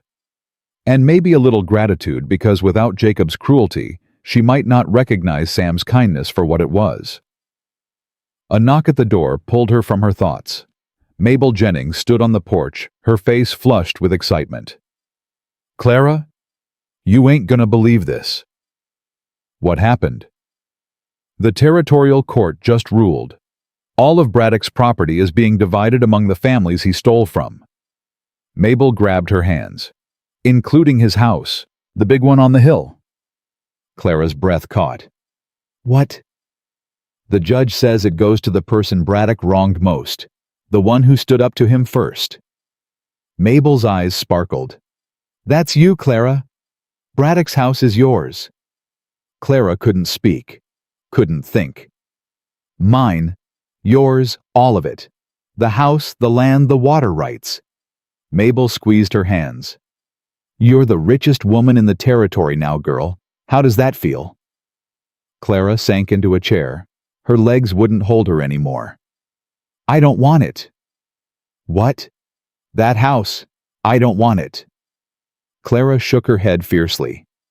Too much pain happened there. Too much evil. Mabel's face softened. Then sell it. Use the money to build something new. Something good. Clara looked out the window at Sam and Emma still laughing together in the yard. Something good, she repeated quietly. Yeah, maybe I will. That night, Clara told Sam about the inheritance. They sat on the porch after Emma went to bed, watching the stars wheel overhead. Richest woman in the territory, Sam said slowly. That's something. I don't care about being rich. What do you care about? Clara turned to look at him. This, right here, you, Emma, this land. That's all I ever wanted. Sam was quiet for a long moment. Then he said, There's something I need to tell you. Clara's heart lurched. What? I got a letter today, from Colorado. From your mother. No. Sam reached into his pocket and pulled out a folded piece of paper. His hands trembled slightly as he held it. From Sarah. Clara went cold. Your wife. My former wife. She divorced me 3 years ago, had the papers filed before she disappeared. Sam stared at the letter like it might bite him. She remarried, a school teacher in Denver. Good man, apparently. Treats our daughter well. Your daughter. Clara's voice was barely a whisper. Did she... Her name is Grace. She's 11 now. Sam's voice cracked. Sarah says she's happy, smart, loves to read, wants to be a doctor someday. Clara didn't know what to say. What could she say?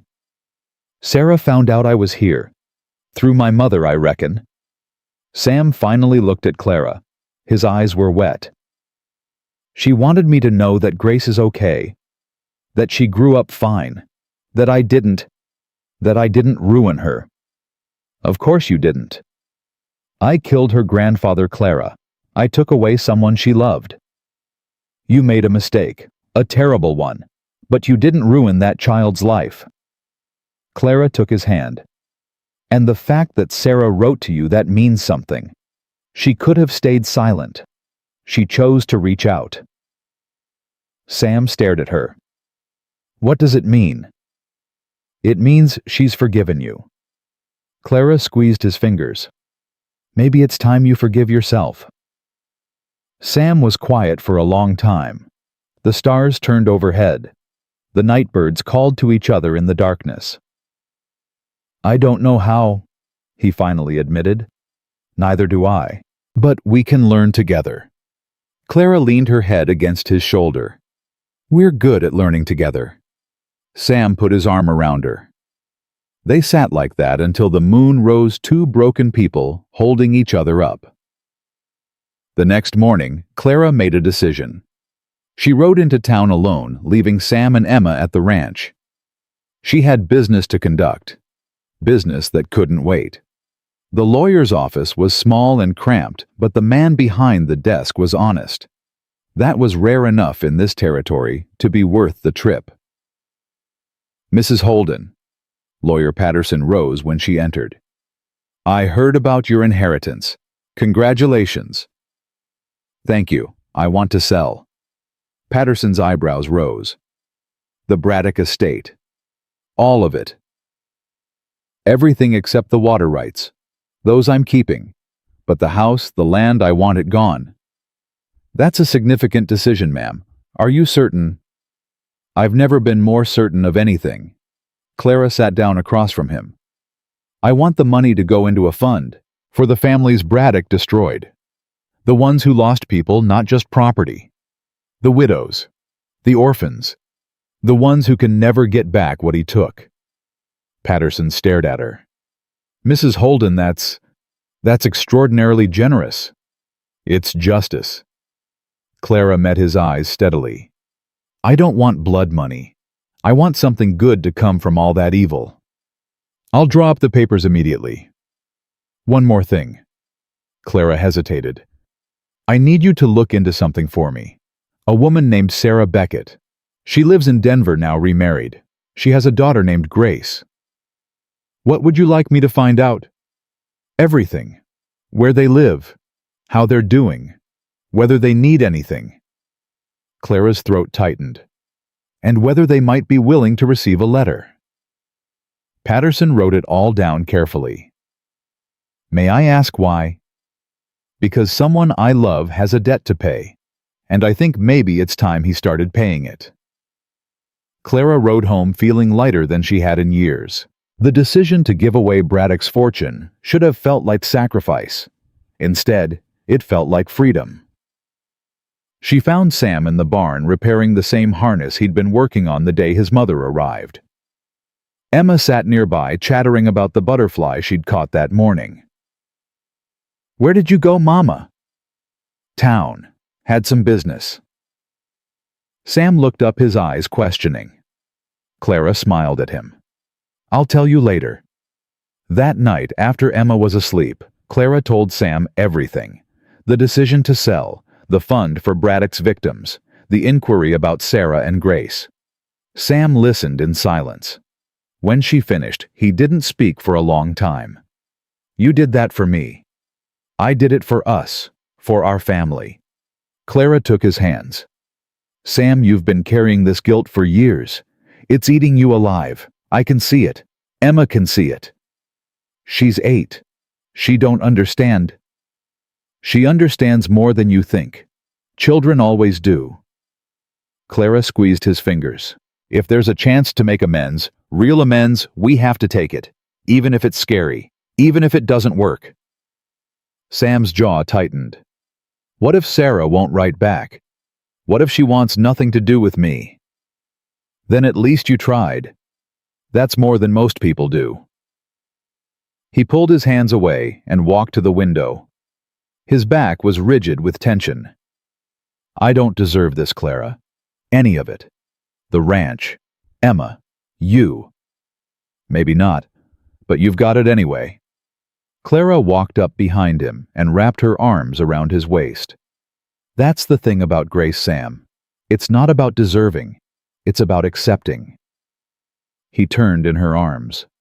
His eyes were wet again, but this time they weren't filled with pain. They were filled with something else, something that looked almost like hope. "I love you," he said quietly. "I should have said it weeks ago, months ago, but I was scared." "I know. I'm still scared. I know that too." Clara reached up and touched his face. "But I'm not. Not anymore." "Why not?" "Because whatever comes next, we face it together. That's what family does." Sam kissed her. It was soft at first, tentative, then deeper, more urgent. All the things they'd been holding back poured out in that kiss. When they finally pulled apart, both of them were breathing hard. "Marry me," Sam said. Clara blinked. "What?" "Marry me, Clara Holden. Let me be your husband. Let me be Emma's father. Let me spend the rest of my life trying to deserve you." "Sam, I know I ain't much. I know I got a past that won't ever fully wash clean. But I swear to you on everything I am, I will never hurt you. Never raise my hand to you or Emma. Never make you feel small or worthless." His voice broke. "I'll spend every day trying to be the man you see when you look at me, even if I never quite get there." Clara felt tears streaming down her face. Happy tears, the kind she'd almost forgotten existed. "Yes," she whispered. "Yes. Yes, you fool. Yes, I'll marry you." She laughed through her tears. "Did you think I'd say no?" Sam pulled her close and held her like he'd never let go. "I didn't know," he admitted. "I never know with you." "Well, now you do." They held each other in the darkness, and for the first time in either of their lives, the future didn't feel like a threat. It felt like a promise. The wedding was small, just Mabel Reverend Whitmore and a few neighbors who had become friends over the past months. Emma served as flower girl, scattering wildflowers down the aisle with serious concentration. Clara wore her mother's dress, a simple white gown that had survived the journey west 20 years ago. Sam wore a new suit that Mabel had helped him buy in town. He looked uncomfortable in it, but Clara thought he'd never been more handsome.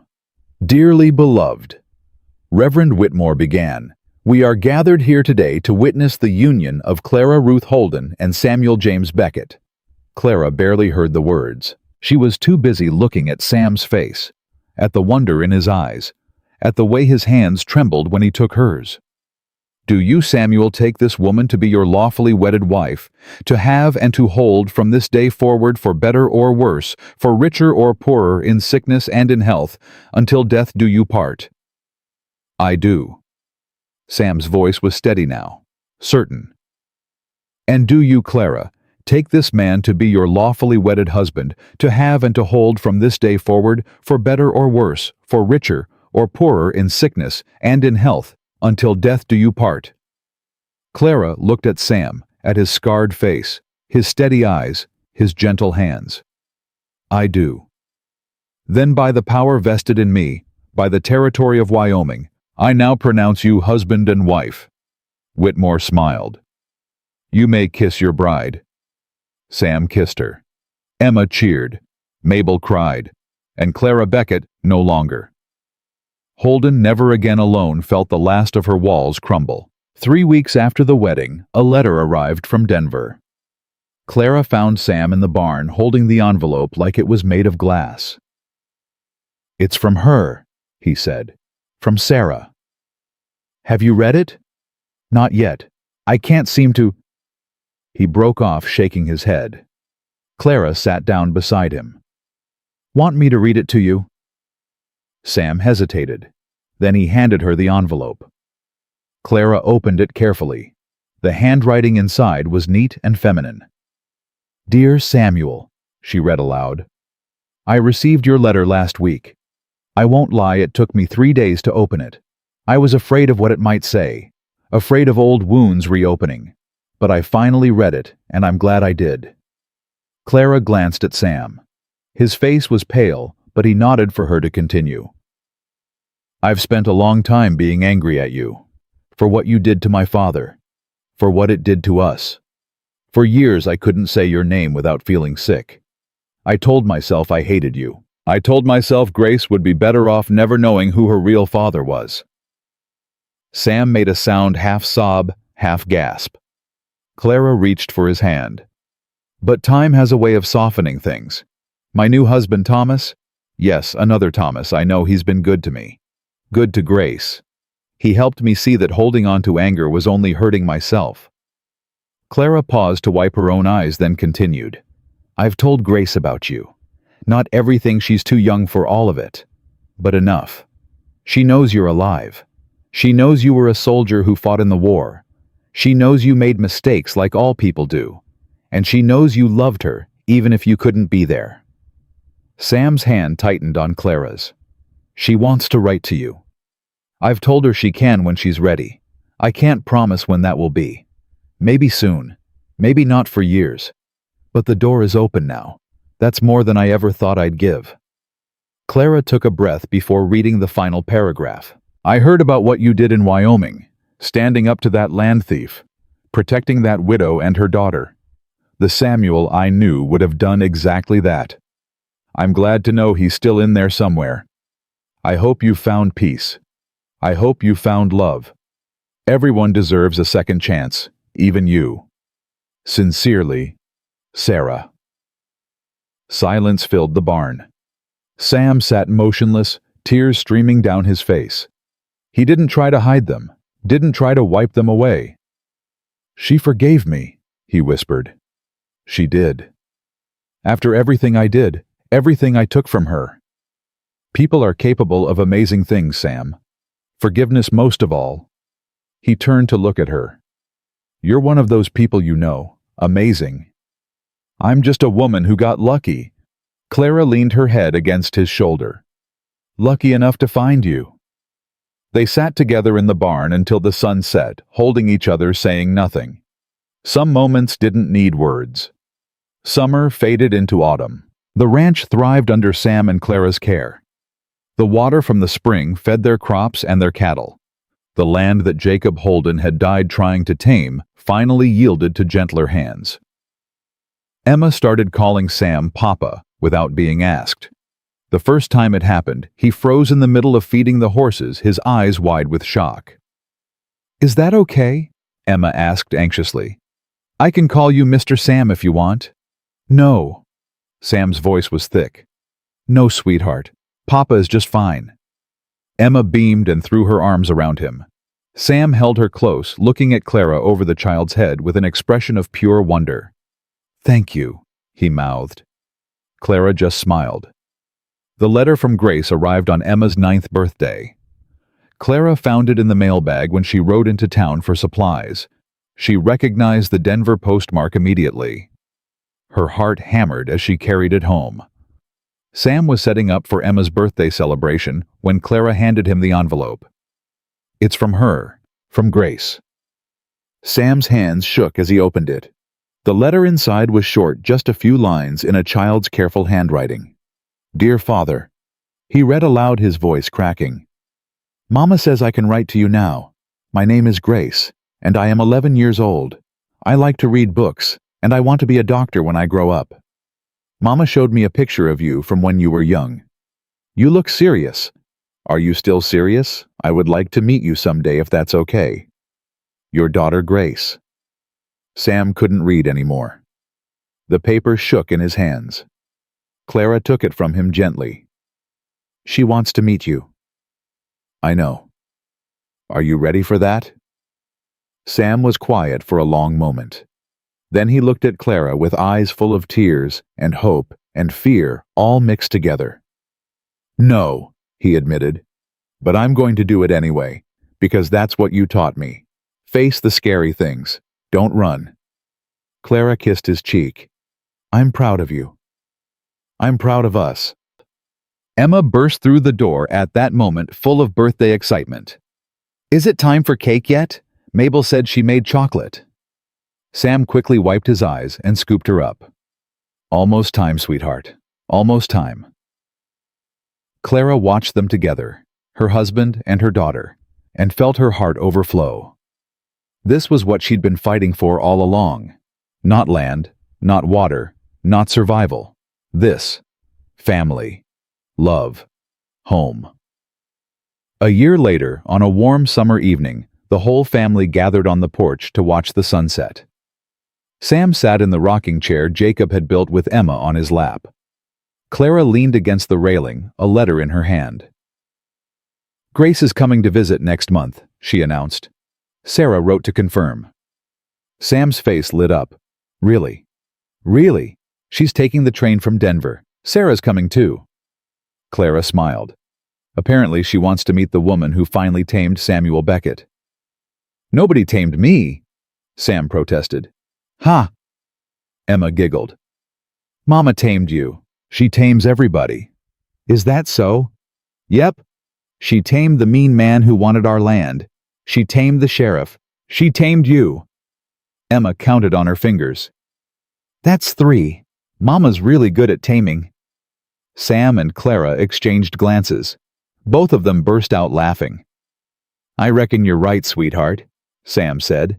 Your mama is pretty good at that. Clara walked over and sat on the arm of Sam's chair.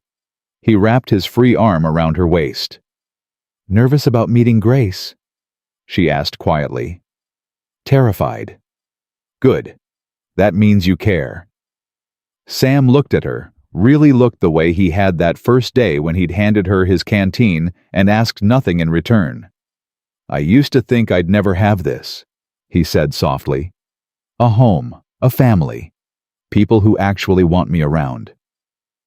And now I can't imagine anything else. He kissed her temple. You saved me, Clara. You and Emma. You gave me a reason to stop running. Clara rested her head on his shoulder. You saved us too. You just don't see it that way. Maybe we saved each other.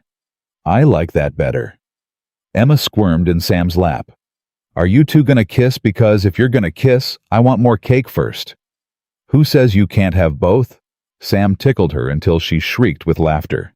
Cake and kisses. That's what families do. Clara watched them play, her heart so full it almost hurt. 2 years ago, she'd been a widow with an empty well and a dying ranch, facing a man who wanted to take everything she had. She'd been alone, afraid, certain that the world had nothing left to offer her but pain. Now she had Sam. She had Emma. She had a home that felt like safety and a future that felt like hope. She had family. Not the one she'd been born into, not the one she'd chosen the first time, but the one that had chosen her, the one that had fought for her and stood beside her and refused to let her fall. That was the thing about family, Clara realized. It wasn't about blood. It wasn't about names. It wasn't even about the past. It was about showing up, day after day, year after year, choosing to stay even when staying was hard. Sam had chosen to stay. She had chosen to let him. and together they had built something beautiful from the ashes of everything they'd lost.